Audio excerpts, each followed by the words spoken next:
petit bonheur deviendra grand. Pourvu que Dieu nous prête amour toujours, petit amour deviendra grand. Tout doucement avec le temps et les serments autour.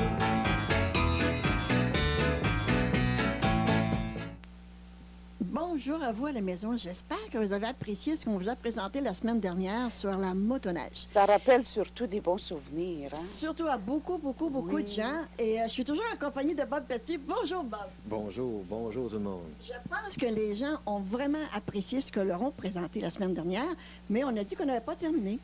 Sauf que cette semaine, on a parlé de plein de photos, plein de gens. Est-ce qu'on a vraiment parlé de Bob Petit? Moi, je pense que non. Moi, j'aimerais que tu me parles un peu de toi. Écoute, je vais te regarder dans les yeux. Je voudrais que tu me parles un peu de toi, tes bons moments, tes moments moins agréables depuis que tu es dans la motoneige. Oh, ça va. On n'aura pas assez de temps, je pense, mais je vais essayer de résumer, Janine. La motoneige était pour moi ma vie. Ça a été ma vie, ça a été ma passion, ça a été à peu près ce que j'ai vécu durant les 40 ans d'existence de ma passion. Et je peux dire que j'ai vécu des bons moments. J'en ai d'autres qui sont de très mauvais souvenirs. Mais je vais commencer par les bons. On va commencer par les bons. Les bons souvenirs, c'est la première fois. J'ai jamais oublié la première fois que j'ai fait de la motoneige avec Denis Drouin à Sainte-Agathe-des-Monts. Oui. On était allé jusqu'à Saint-Adolphe-d'Howard. Un après-midi de temps, il faisait beau. C'était au mois de janvier et il y avait beaucoup de neige.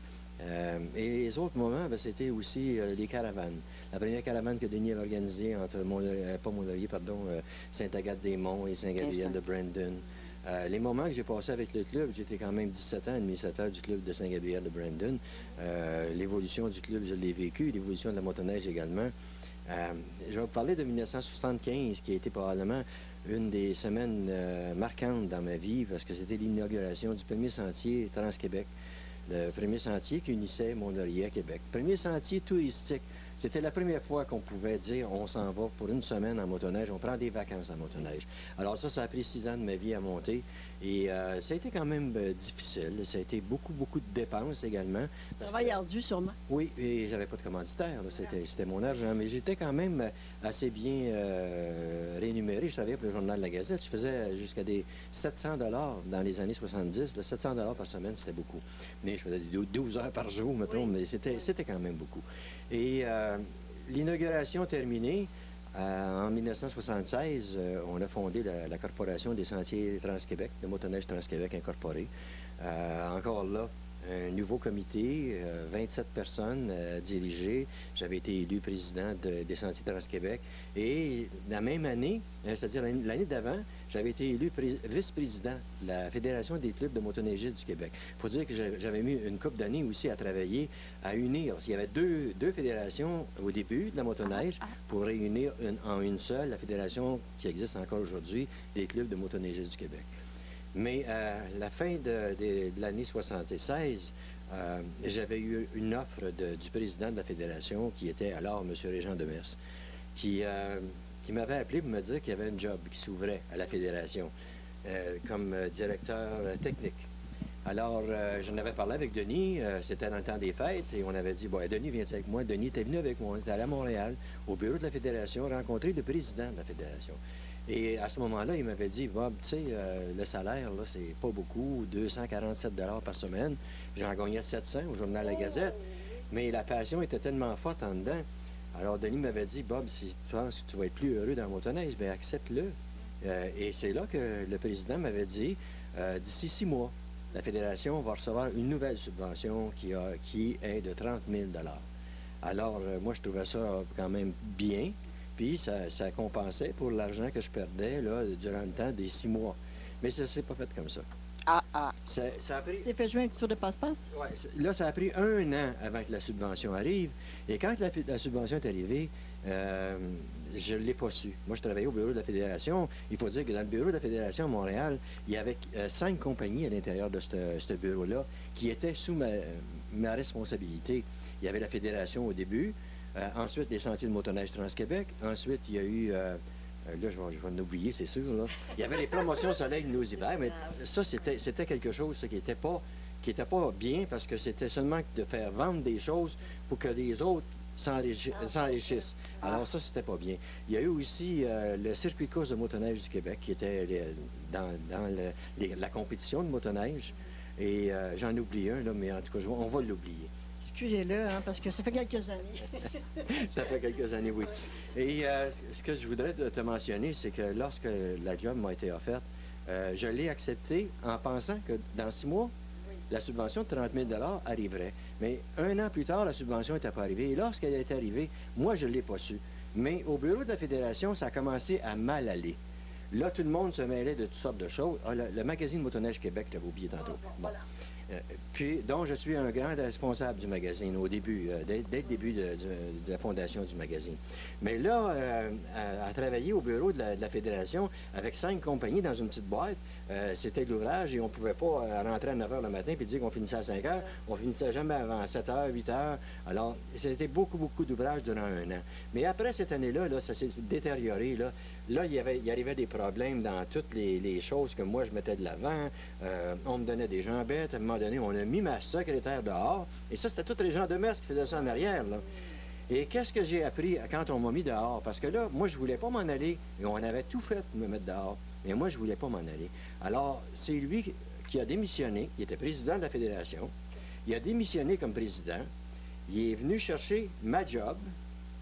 Et la simple raison, c'est que la subvention n'était plus de 30 000 mais bien de 72 000 Ça t'a passé sous les pieds comme ça? Bien, elle m'a passé sous les pieds et il est venu au bureau de la Fédération un matin, accompagné du nouveau président, qui était lui un officier de la Sûreté du Québec, habillé en costume de la Sûreté du Québec, pour me mettre dehors du bureau. Et c'était 2 gars qui mesuraient 6 pieds, pesaient peut-être 250 livres chacun. Alors moi, j'ai été obligé de m'en aller. On n'a même pas voulu que je touche à quoi que ce soit dans le bureau, que je rapporte mes choses. On m'a mis dehors comme ça. Comme si vous aviez été un voleur. Comme si j'avais été un voleur. Et ensuite, on m'a empêché de recevoir de l'assurance chômage en disant tout simplement que j'étais parti de ma propre volonté. Ça, là, c'était bien difficile. Parce que moi, au Journal de la Gazette, ça faisait 19 ans que je travaillais là. Et j'avais un fonds de pension, un très bon fonds de pension, et j'ai tout laissé tomber pour aller travailler pour la Fédération des clubs de motoneigistes du Québec. Malheureux, vraiment malheureux. Oui, malheureux, et ça a continué. Et c'est la même chose aujourd'hui. Quand on parle de 1978, là, ça va faire 30 ans bientôt, là, c'est encore pareil. Jamais la Fédération ne m'a invité dans les congrès ou quoi que ce soit. J'ai toujours, Est-ce qu'on aurait un brin de jalousie quelque part? Jalousie, puis envie, puis ce que les gens ressentent là, quand ils sont pas bien dans leur peau. Mais moi, j'ai tout le temps été bien parce que ma passion, je l'ai toujours fait découvrir à tout le monde. Et j'ai toujours travaillé quand même. Mais pour en revenir à cette période-là, en perdant mon fonds de pension, je suis arrivé à 65 ans et pas de fonds de pension. Et voilà. Et j'avais tout perdu. Et quand on dit que la compagnie Bombardier ne m'a jamais invité nulle part, on a lancé la 1000e, la 2000e, on a fait des voyages pour remercier les gens qui ont travaillé. Mais on a détruit votre réputation. On a détruit ma réputation, nécessairement, puisque jamais personne ne m'a invité nulle part. Parce que lorsqu'on parlait de Bob Petit à la Fédération, on disait « touche pas à ça, ce gars-là ». Puis les personnes qui sont là aujourd'hui, le président de la Fédération aujourd'hui, en 2007, est le même gars que moi, je suis allé chercher en 1975. Qui a pris ta job? Non, lui, ce gars-là, c'est un président de club de Québec. Et aujourd'hui, il est devenu président de la Fédération depuis seulement un an environ. Ah oui. Mais ça n'a rien changé. On ne se souvient pas du gars qui a mis tout le monde au monde, du gars qui a donné au Québec ce que le Québec a aujourd'hui. C'est malheureux parce que, bon, je sais pour te voir aller, pour te connaître depuis longtemps, tout le cœur que tu as mis parce que ta passion, finalement, pour finir en... Tu sais, les gens sont vraiment pas reconnaissants. C'est vraiment ingrat. Quelqu'un va se donner corps et âme pendant des années et puis on laisse tomber comme une vieille bottine. Mais le gros problème dans tout ça, là, c'est que en pensant que j'étais pour laisser tomber, ces gens-là ont eu de l'ouvrage à faire en désespoir parce que j'ai jamais laissé tomber, puis même j'en ai refait plus et plus et plus et plus. Et quand on regarde aujourd'hui ce que Bob Petit a fait dans sa vie, c'est du bénévolat. Et je pense qu'il y a des gens qui ont reconnu dernièrement, parce que j'ai laissé mon émission de radio, là, des gens ont reconnu le travail que j'ai effectué. Et je l'ai fait de bon cœur. Je ne regrette rien. Et je n'ai pas fini. Non, c'est pas. Et vous, votre conscience est Écoute, claire. Moi, ici, tout près de nous, j'aimerais ça qu'on le présente à l'écran. Bon, c'est toi, c'est ton histoire, finalement. C'est ta vie. C'est l'histoire du premier sentier de motoneige Trans-Québec. Alors, ce qu'on a vu un tout petit peu durant les 2 semaines, on n'a pas terminé, il en reste encore à voir. C'est un peu ce que tu décris dans ça? Oui, un peu, mais comme ce que je viens de raconter en ce qui a trait à la job, le fonds de pension puis tout ça, je ne l'ai jamais raconté là. C'est la première fois que tu n'en parles. C'est la première fois que j'en parle. Parce que, mettons qu'il fallait que ça sorte à un moment donné. Oui. Et il fallait que les gens sachent pourquoi là, on ne voit pas Bob Petit nulle part. Pourquoi on l'invite jamais quand il y a une promotion ou que la fédération organise des choses. Bien là, la raison, elle est là.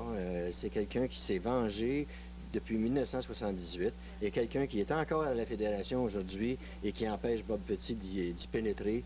Et je suis allé quand même, hein, avec mon émission de radio, mais ça a été tout le temps vis-à-vis les gens qui n'étaient pas vraiment dirigeants de la fédération. Oui. La tête dirigeante, elle a fermé la porte complètement. Nous, on va te garder. Continue, tu vas voir, on est avec toi. Oui, je reviens à ton livre. Est-ce qu'il est encore à vente? Ouais, j'en ai encore quelques-uns. J'en ai donné, je te disais que sur 5 000, j'en ai donné à peu près 3 800. Il m'en reste à peu près 1 200. Alors, non. j'en donne encore. Si vous êtes intéressé, bien, appelez-moi. 450? 886-0575. Bon, petit. Alors, sur ça, je pense qu'on va aller en pause. Parce qu'on a encore... Pardon? Oh, ben, coudonc. Merci, Fernand. Tu n'as pas parlé de ta radio, cher? Non, je n'ai pas parlé de ma radio. Allez. La radio, ça date de 1990. Il y avait un gars qui était vendeur pour le poste CFNG à Saint-Gabriel-de-Brandon qui était venu me voir et m'avait dit Bob, parce que j'avais un restaurant à ce moment-là, veux-tu prendre... Le lion d'or, hein? Non, Quelque chose de même? La brochette, La il y avait de brocheterie. l'or, puis je me souviens qu'il y avait des lions en avant. Il y avait des gros lions. Et il m'avait abordé dans le sens d'être commanditaire à l'intérieur de l'émission de radio. J'ai dit, au lieu d'être commanditaire, moi, je vais te faire une émission, puis je vais te parler de motoneige. Mais il dit, vas-tu avoir des commanditaires? Je dis, écoute, viens, voilà une liste de gens, va leur demander à eux s'ils sont intéressés à devenir partenaires de cette émission-là. Et ça a fait boule de neige, ça a duré pendant 16 ans. Ah. C'est seulement que depuis vendredi... Moi, je peux dire que c'était une excellente émission. On avait un plaisir à t'entendre, à l'écouter, parce que, bon, ça touchait le sport, évidemment. Il y avait une musique, écoute, une musique rétro, toujours, sans arrêt, une musique rétro. C'était vraiment une émission extraordinaire que tu as fait. Je pense que les gens qui ont participé ont apprécié de faire de la radio, d'abord au départ. Ils ont apprécié également de pouvoir s'extérioriser, de pouvoir donner ce qu'eux pensaient. Parce que moi, comme animateur, j'ai toujours joué le rôle de celui qui posait la question et qui laissait parler. Tu sais, je laissais parler, comme toi tu fais avec moi, là, je laissais parler. Alors, ces gens-là ont été vraiment réjouis de travailler avec moi. C'était vivant, ton émission. Oui, c'était bien vivant. Dans l'émission, j'avais tout le temps 2, 3, des fois 4 invités. Les chroniqueurs, bien, ils étaient là toutes les semaines. On parlait de quad, de motoneige, d'activités touristiques. Il y avait à peu près de tout dans l'émission. Puis, je suis bien content, en tout cas, qu'on ait accepté de me garder aussi longtemps du côté de Saint-Gabriel. Ah, tu sais, on a accepté de te garder. Je pense que tu faisais un excellent travail. Et puis, de t'avoir laissé aller, ben, je suis pas certaine qu'ils vont pas s'en mordre les pouces un jour. C'est pas ça que je désire. Je désire peut-être pouvoir revenir à la radio un jour, mais juste comme chroniqueur. J'aimerais plus être celui qui va mener, qui va produire. Parce que produire ces émissions-là, c'était quand même quelque chose. Parce qu'à tous les semaines, c'était au moins 10 micros qu'il fallait enregistrer avant d'arriver à la radio. Parce que j'avais eu l'expérience dans les premières années d'essayer de rejoindre quelqu'un à 6 heures le vendredi soir, puis à 6h15, puis à 6h30. Ça, c'était tout le temps difficile. Alors, j'ai pris l'habitude après d'enregistrer les gens le vendredi matin. Alors, moi, j'en rentrais dans l'émission vers 9h le vendredi matin pour en sortir des studios le soir. Mais il faut dire, Janine, aussi, que j'ai voyagé dans le Québec avec. Oui. Bon week-end à Nausière, je l'ai amené au manoir Richelieu, je l'ai amené à Mont-Laurier, à Québec, à Montréal, un peu partout où je pouvais aller. J'ai fait 16 ans de voyage avec cette émission-là. C'est extraordinaire. En tout cas, c'était une émission que j'aimais. Lorsque j'étais à la maison, souvent, Malheureusement, ça m'arrivait que j'oubliais de l'écouter parce qu'à la maison, bon, il y a le souper puis il y a toutes sortes de choses. Tandis que quand j'étais en voiture, c'est sûr que je me promenais avec Bob Petit. Mais j'écoutais ton émission parce qu'elle était vivante, elle était entraînante. Les gens que tu avais comme invités, bon, d'abord, premièrement, ils savaient de quoi ils parlaient. Ton émission, elle était bien préparée et ta musique, moi, j'adorais ça. Ah, et puis les gens qui ont participé, là, moi, j'étais choyé d'avoir Jacques Rougeau, d'avoir Guillaume de Métivierge, d'avoir tous ces gens-là qui étaient connus à travers le Québec. Parce que quand j'allais à Mont-Laurier, c'était quelqu'un de Mont-Laurier qui venait, on parlait de leur coin, eux, on leur faisait découvrir dans la Naudière. Mais les gens, il y en a beaucoup qui n'ont pas réalisé que cette émission-là était entendue ici. Et on parle depuis quelques années, là, par à peu près 30 000 personnes. Parce que le concours était là le vendredi. Tu sais que 200 personnes qui appellent dans 1h30. Et il y a bien des gens qui me posent la question, c'est-tu vrai? Oui. Pendant 1h30, au moins 200 personnes appelaient pour participer au concours, gagner des certificats cadeaux. Oui, c'est incroyable. En tout cas, félicitations. Puis Oui. peut-être un jour, on vous réentendra sur les ondes de Avec CFMJ. une passion comme Peut-être, ça, il hein? n'est sûrement pas terminé. Sûrement Hein, pas. ça meurt Sûrement pas, une pas. passion Non. comme ça. Non. Je vais essayer de me rendre aussi loin que toi. Comment ça, aussi loin que moi? Je te le souhaite. Au studio? Hein? Futur? Non, le futur, oui. Ben, en se promenant, peut-être. OK. Alors, Fernand, il veut savoir. Il est plus curieux que moi, lui. Le futur, c'est quoi? Mon futur? Mon futur, c'est de m'amuser avec la vie, de continuer à travailler, parce que là, j'ai un guide, quand même, le guide des routes de la Naudière, qui est très apprécié. Ah. Ça fait 8 ans qu'on le fait, c'est ma 9e année. Et moi, ça me donne l'occasion, à tous les printemps, de partir pour 2 mois et demi, comme un pèlerin, là, d'aller rencontrer 150, 200 personnes. C'est les gens que tu connais pour ça. Oui, la plupart des gens me reçoivent. Quand on dit « Hey, c'est Bob, amène-les, prendre un café dans la cuisine. » Oui, votre réserve de café. Ça, c'est agréable. Ben, écoute, là, Fernand, tu m'en plus d'autres choses, là. On arrête d'une pause de 2 minutes. Son site. Vous avez dit? Ah! Il va avoir ton site internet. Ah, le site internet www.bobpetit.ca. Il y a environ 3000 photos de toutes sortes de choses, dont cet hiver. J'ai eu beaucoup de plaisir cet hiver parce que j'avais plus de télévision. Alors, je pouvais voyager comme je voulais. J'avais des motoneiges qui m'étaient fournis par la Pointe Sport de Joliette. Il faut bien que je le mentionne parce que j'ai eu trois magnifiques motoneiges neufs cet hiver. Et j'ai fait 3 randonnées également avec le club des motoneiges antiques. Et là, je me retrouvais dans les années 60-70. Hein, parce que Heureux comme un roi. Oh, il y mais avait, avec- il y avait 300-350 autoneiges, motoneiges, en tout cas, c'était tout mélangé. Mais j'ai eu beaucoup de plaisir à participer à ces randonnées-là qui m'ont rappelé beaucoup de souvenirs. Puis comme je te dis, j'ai fait de la motoneige pour moi cet hiver. Quand je partais, je tournais la clé, puis ça venait de s'éteindre. J'appelais pas un, puis l'autre, attends-tu, puis viens-tu, puis je C'était ton partais. plaisir. C'était mon plaisir. Et c'est ça que je veux faire encore dans le futur. Je veux garder le guide parce que le guide, c'est quelque chose qui me fait voyager à travers la région. Le site Internet, bien, il sera toujours là pour les activités à laquelle je participerai et faire découvrir aux gens des choses qu'ils n'ont pas la chance comme moi d'avoir. Je souhaite d'aller aussi loin que grand-maman. Alors, sur ça, on fait une pause. On revient dans 2 minutes. Hey, c'est-tu assez beau? Quoi? Hey, toutes ces petites étoiles Énergie Star qui scintillent. C'est comme dormir à la belle étoile. On dirait que ça me rapproche, la nature. On est dans un entrepôt d'électro, là. Hey, je viens de voir une étoile filante. Hein?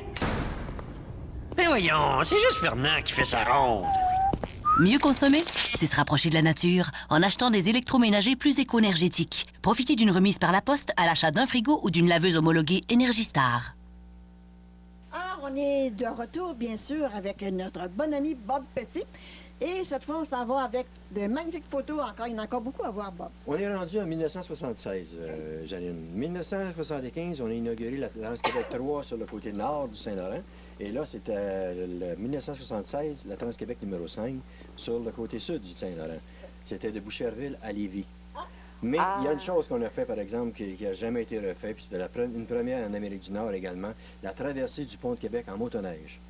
Du pont de Québec. Oui, le pont de Québec, le vieux pont, on a traversé ça. Nous autres, il y avait 18 autopatrouilles de la Sûreté du Québec qui avaient arrêté toute circulation alentour du pont.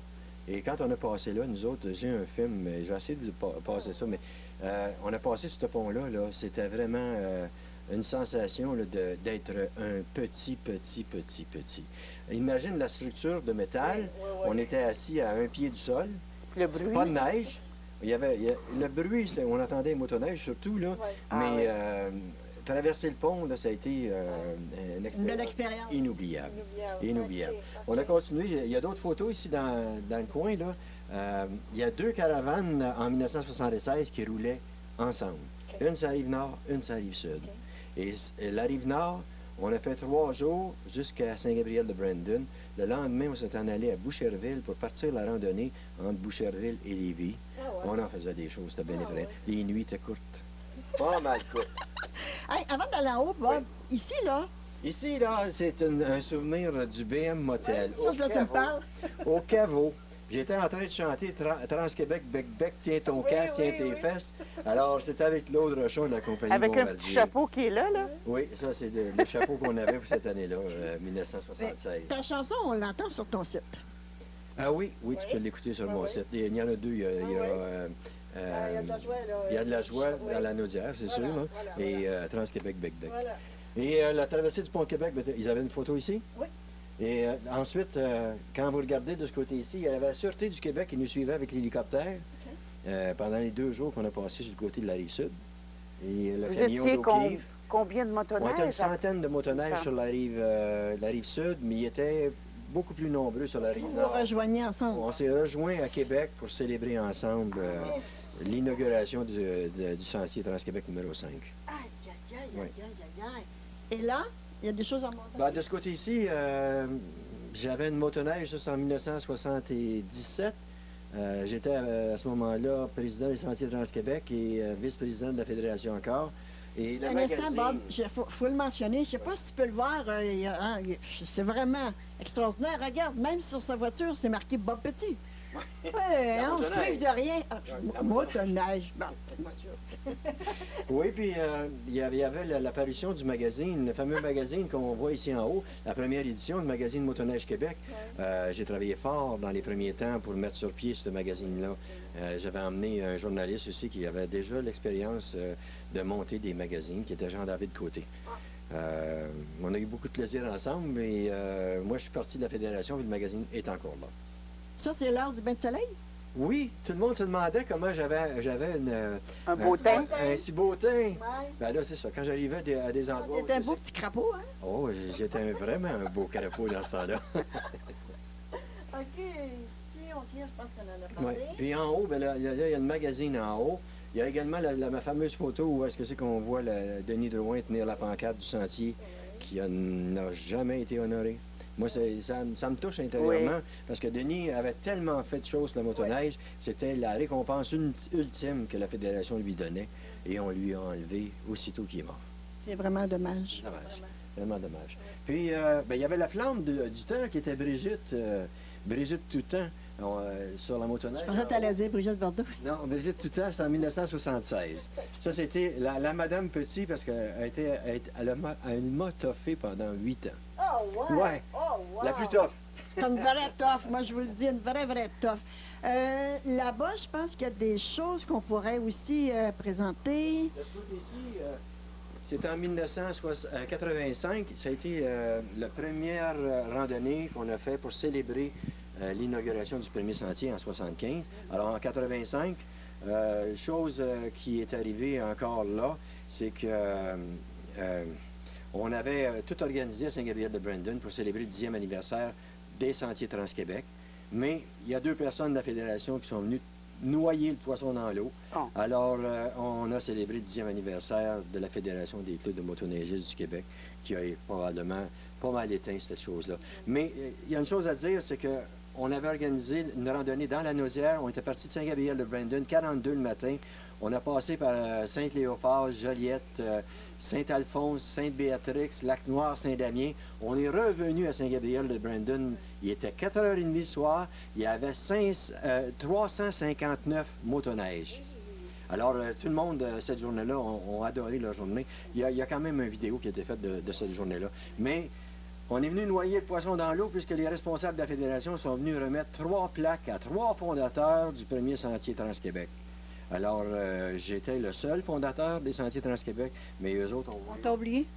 C'est-à-dire qu'ils m'ont pas oublié, mais on a rajouté 2 autres avec moi. Alors, ça faisait moins important, mettons. Oui, voilà. En 95, on a voulu organiser une randonnée encore, Mont-Laurier, Québec. Mais en 95, on sait que du côté de Mont-Laurier, il n'y avait pas de neige. Alors, on a été obligé de canceller la randonnée. Même la neige s'en est mêlée. C'est en plein ça. En l'an 2000, on a refait la randonnée. Il faisait moins 40 le matin. Et c'est Franck Olivier qui était là. Moins 40 le matin. Moins 40 le matin. Aïe, aïe. Oui, on a eu beaucoup de difficultés même à partir des motoneiges. Mais Franck Olivier était avec nous autres comme porte-parole, puis il nous a fait des spectacles à tous les soirs. Alors, on a eu beaucoup de plaisir avec Franck. Et en l'an 2005, on est rendu à 30 ans. 30 ans du premier sentier Trans-Québec. Et comme vous pouvez voir sur ce mur-là, vous reconnaissez tous les gens qui ont participé. Et c'était Jacques Rougeau qui était le porte-parole de la randonnée à ce on le moment-là. voit là, juste derrière vous, Jacques Rougeau. Oui. Jacques Rougeau, puis on voit...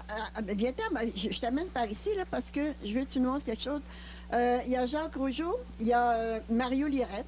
Oui. Fernand, regarde, je vais te diriger. Celle-là, ici, peut-être ici, là.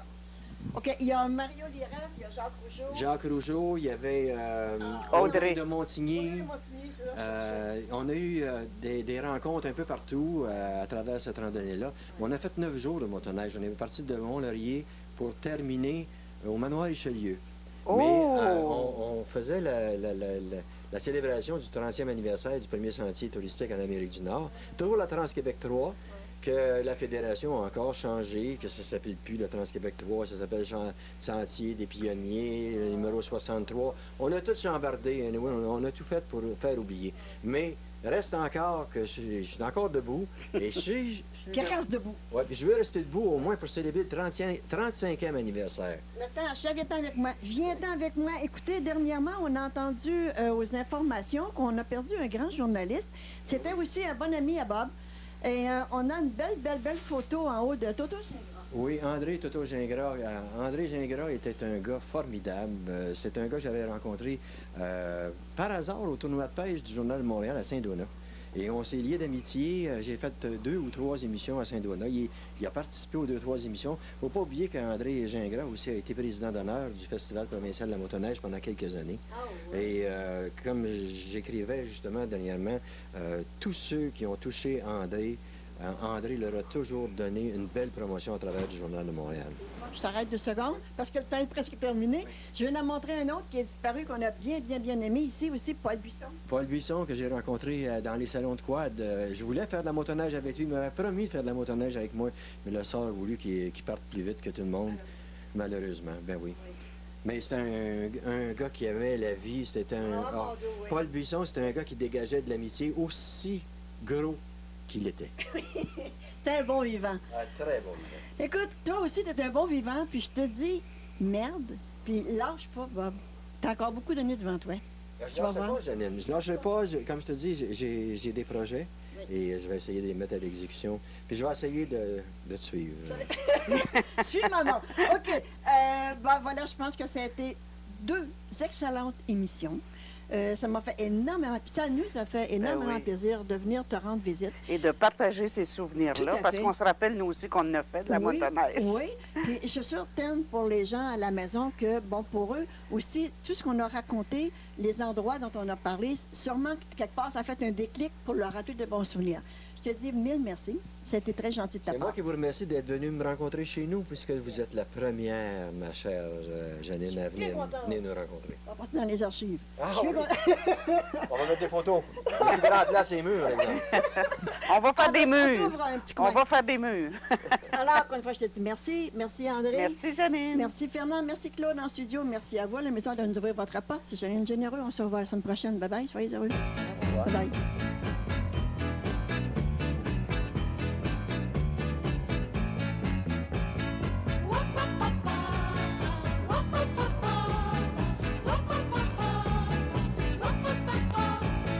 Dans tes yeux, j'ai lu un jour, si tu me regardes, garde-moi. Je t'ai juré grand amour, alors abandonne, donne-toi.